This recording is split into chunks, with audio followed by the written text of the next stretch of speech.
So guys, আজকে হচ্ছে বিশ্বকর্মা পূজা, তাই আমি সকাল সকাল উঠে গেছি, কারণ আজকে অনেক কাজ আমার। কারণ কিছুদিন হলো আমি জিজুর বাড়ি থেকে এনেছিলাম বাইক, আর এখন বাইকটা তো আমার বাড়িতে আছে, তাই ক্লিন করে ধুয়ে পুজো করতে হবে আমাকে। তাই কথা না বাড়িয়ে আমি চলে আসলাম গ্যারেজে। ভাবলাম কি গ্যারেজে এসে ওয়েট করতে হবে, যাই হোক ওয়েট করতে হবে না, কারণ কি ভিড়টা ছিল না, তাই আমি গাড়িটা লাইনে লাগিয়ে দিলাম। আর আকাশটার দিকে তাকিয়ে দেখলাম তো আকাশটা পুরো কালো করে দিয়েছে। বৃষ্টি কখন আসবে বলা যাচ্ছে না, তাই আমি দাদাকে বললাম একটু তাড়াতাড়ি করো, কারণ বৃষ্টি চলে আসলে আবার ভিজে যাব, আর ভিজে গেলে সমস্যা হয়ে যাবে। কারণ কি এরকমই আমার শরীরটা খারাপ, আর শরীর আবার যদি খারাপ হয়ে যেত খরচাতে খরচ, আর এত টাকা আমার কাছে নেই, তাই আমি চাই না কি ভিজে আমার শরীরটা খারাপ হোক। সো ফাইনালি বাইক ধোয়া এখন কমপ্লিট হয়ে গেছে, তো আমি এখান থেকে এখন বেরিয়ে পড়বো আর যাব বাড়ি। তো চলো তোমাদের সঙ্গে বাড়িতে দেখা হচ্ছে। ফাইনালি আমি বাড়ি চলে আসলাম গাইস, আর বাইকটা রেখে দিলাম বাইরে, কারণ বাইকে এখন আলপনা দিবে মা, তার জন্য বাইরে রাখলাম। এ কি হলো, বাইরে তো বৃষ্টি চলে আসলো, কারণ কি বাইকের মাথাতে আলপনা দিবা আছে, ধুয়ে নেমে যাবে, তাই আমি বাইকটা ভিতরে করে নিলাম। আর পুজোটা এখন ভিতরেই করবে মা, পুজোর জন্য সবকিছু রেডি করছিল মা, তাই আমি একটু এদিকে চলে আসলাম বাইক দেখতে। আর দেখলাম কি আলপনাটা আলাদা লেভেলের দিবা ছিল।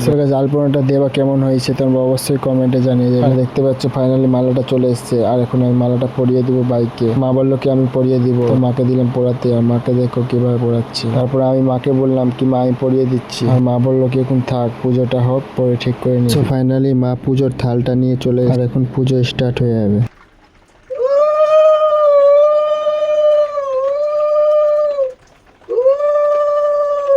সো ফাইনালি গাড়িটাকে চুমাবো হয়ে গেল, তো আরো এখন দুটো কাজ বাকি আছে।